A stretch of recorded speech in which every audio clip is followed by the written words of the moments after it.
እርግጠኝነት ብዙዎቻችን ያላየነው የፀጉር ቪዲዮ አለ ብዬ አላስብም። በጣም ብዙ አይነት የፀጉር ቪዲዮዎችን ተመልክተናል፣ አሁንም እንመለከታለን። ታዲያ ይህ ቪዲዮ ከአብዛኞቹ ከምታዩዋቸው ቪዲዮዎች ለየት ይላል። ይህ ምንድነው? ፀጉርን እንደ ባህሪ በደንብ አድርገን የምንመለከትበት ቪዲዮ ነው። ፀጉር የራሱ የሆነ ቋንቋ አለው። ሲነቃቀል ምን እያለን ነው? ስንት አይነት የፀጉር አይነትስ አለ? የሚለውም በአጠቃላይ እንደ ጠቅላላ እውቀት ስለ ፀጉር ቀድመን ልናውቃቸው የሚገቡ ነገሮችን በጣም በዝርዝር የምንመለከት ይሆናል። ምንም አይነት ፀጉር ይኑረን፣ ጤናማ ይሁን የተጎዳ፣ አንድ ጊዜ ይህን ፀጉር ባህሪዎች ካወቅም ማለት ነው ለሁል ጊዜ ከኛ ጋር የሚሆንና የሚጠቅመን መረጃ ይሆናል። ቪዲዮ በጣም ጠቃሚ ነው። እስከ መጨረሻው እንድትመለከቱት እንጋብዛለን።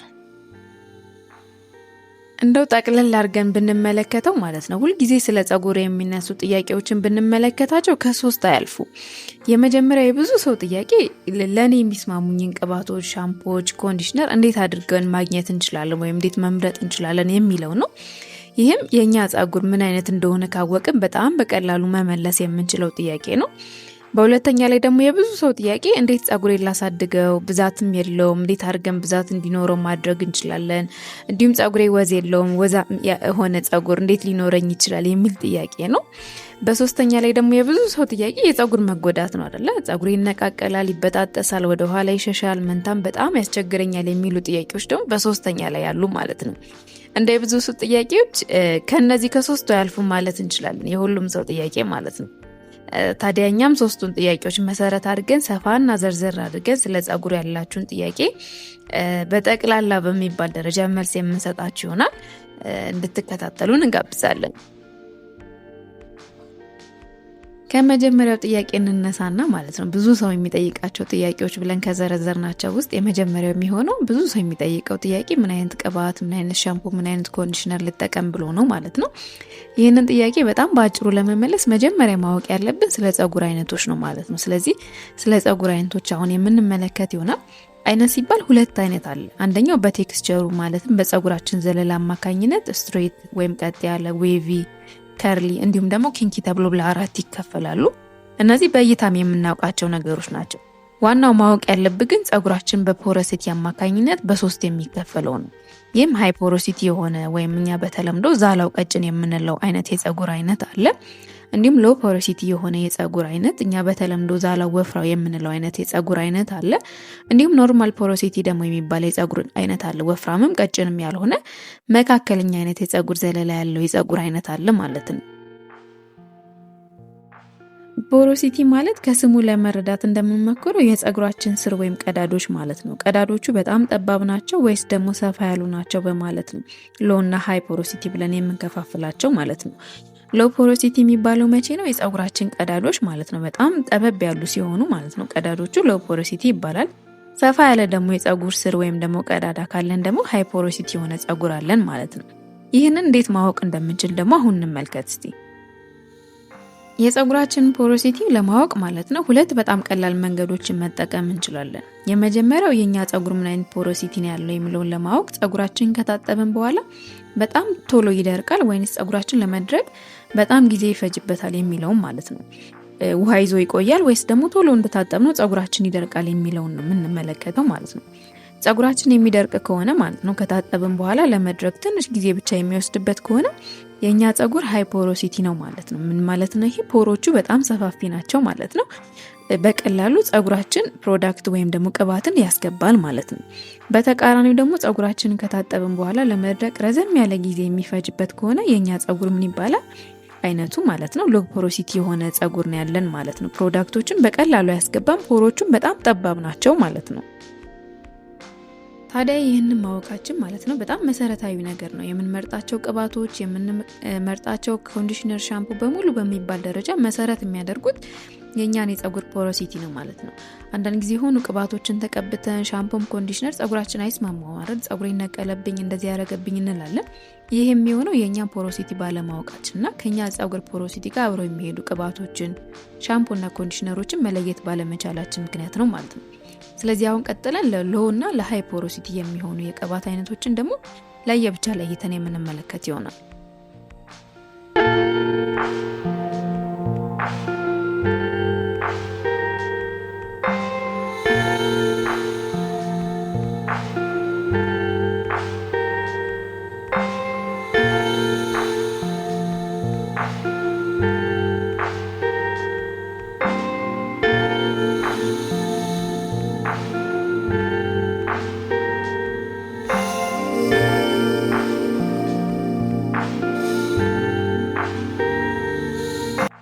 በሁለተኛ ላይ ደግሞ የብዙ ሰው የፀጉር ጥያቄ ነው ብለን ያስቀመጥነው የፀጉር መጎዳት ነው። እነዚህም መነቃቀል፣ መንታ ማውጣት፣ ወዝ ማጣት ወይም ደግሞ እንደ ፎሮፎርና ድርቀት የሆኑ ነገሮች ሊያስቸግሩን ይችላሉ ማለት ነው። ታዲያ ፀጉራችን እነዚህ ምልክቶች ሲያሳየን ምን ማለት ነው? ወይም ደግሞ ምን እያለን ነው? በቃ ተጎድቷል ወይም እንክብካቤ ያስፈልጓል ማለት ነው። በጣም ባጭሩ ማለት ነው። እንደ ሰውነታችን ብናየው ራሱ አንዳንዴ ስንከሳ፣ ወዝ ስናጣ ምናምን በምንድን ነው መለስ የምንለው? በምግብ ነው። ባጭሩ ፀጉራችንም እንደዛ ነው። ብዙውን ጊዜ ሲነቃቀል፣ መንታ ሲያወጣ ወይም ደግሞ ወዝ ሲያወጣ በቃ ተርብ ያለው እያለን ነው ማለት ነው። ምግብ ነው የሚያስፈልገው፣ የፀጉር ምግቦች ማለት ነው።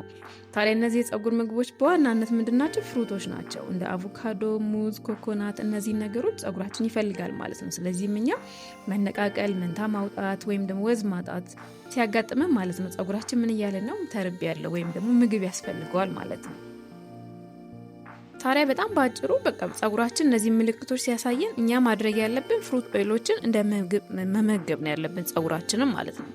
ኦይሎችን መቀባት እንችላለን ወይም ደግሞ የፍሩቶች ማስክ ሰርተንም መጠቀም እንችላለን ማለት ነው።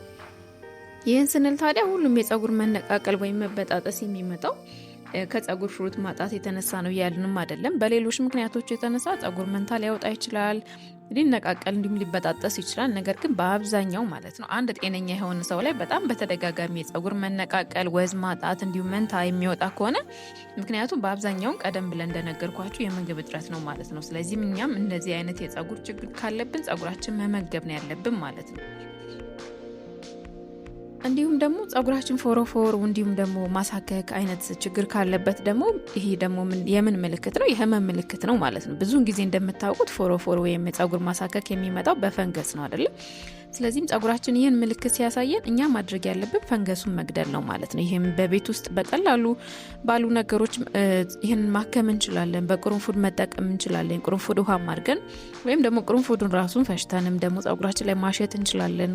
ቀይ ሽንኩርት፣ ነጭ ሽንኩርቶችን መጠቀም እንችላለን። ዝንጅብል የሚጠቀሙ ሰዎችም አሉ። ሎሚም በተመሳሳይ እንደዚህ የሚጠቀሙ ሰዎች አሉ። ግን በዋናነት እኛ ማወቅ ያለብን ፎሮፎር እንደዚህ ማሳከክ ነገሮች ሲመጡ ፀጉራችን ላይ ፈንገሶች ተጠራቅመዋል ማለት ነው። ስለዚህ እኛ ዋና አላማ ምንድነው የሚሆነው? እነሱን መግደል ነው ማለት ነው። ስለዚህ የምንጠቀማቸው ነገሮች ቀድመን ለይተን ማወቅ አለብን ማለት ነው። አንቲ ፈንገስ ወይም ደግሞ አንቲ ባክቴሪያል የሆኑ አሁን የጠቀስኩላችሁን ነገሮች ተጠቅመን ፀጉራችንን ማከም እንችላለን ማለት ነው።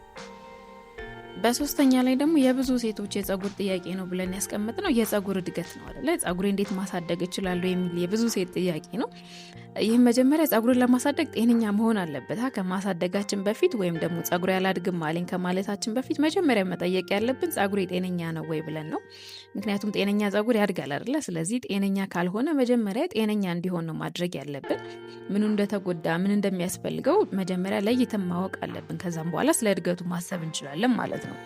ታዲያ ጤነኛ የሚባል ፀጉር ኖሮን እድገት ብቻ ከሌለው መጠቀም ያሉብን የቅባት አይነቶች አሉ። እነሱም ሄር ግሮ ኦይል ወይም ደግሞ ኤሰንሻል ሄር ኦይል የምንላቸው ናቸው። እነዚህም እንደ ሮዝመሪ ኦይል፣ ፐርፒመንት ኦይል፣ ቲትሪ ኦይል፣ ላቬንደር ኦይል የሚባሉ በጣም ኢሴንሻል እና ሄር ግሮዝ ኦይል የሚባሉ ናቸው። ስለዚህም እኛም ፀጉራችን እድገት ብቻ ከሆነ የቀረው ጤነኛ እንደሆነ አውቀናል፣ ከኛ ጋር የሚሄዱ ቅባቶችን መርጠናል። ስለዚህ ፀጉራችን እድገት የሚያስፈልገው ከሆነ ወይም ደግሞ እንዲረዝም ለምንፈልግ ከሆነ እነዚህን ቅባቶች መጠቀምና ፀጉራችን ማሳደግ እንችላለን ማለት ነው። ስለዚህም በዚህ አጠር ባለ የፀጉር ቪዲዮ ጠቅለል አድርገን የብዙ ሴቶችን የፀጉር ጥያቄ መልሰናል ብለን እናስባለን። ፀጉር ማሳደግ ወይ መንከባከብ እንደምታስቡት የተወሳሰበ ነገር አይደለም። መጀመሪያ ምን እንደሚያስፈልገን ማወቅ፣ እንዳልኳችሁ ከኛ ፀጉር ጋር መሄደው ማሄደው ማወቅ፣ ፀጉራችን ጤነኛ ነው ወይስ አይደለም የሚለውንም ለይተን ማወቅ፣ እድገትም ከፈለገ እንዴት አድርጌ ላሳድገው የሚለውን ምን መቀባት እንዳለብን ምን አለመቀባት እንዳለብን ለይተን ማወቅ ነው። ስለዚህም እናንተ ቪዲዮ ተመልክታችሁ ጠቃሚ ነገር አግኝታችሁ የፀጉራችሁን ችግሮች በጠቅላላ ትፈታላችሁ ብለን እናስባለን። ቪዲዮውን እስከ መጨረሻው ስለተመለከታችሁ እናመሰግናለን። ቻው።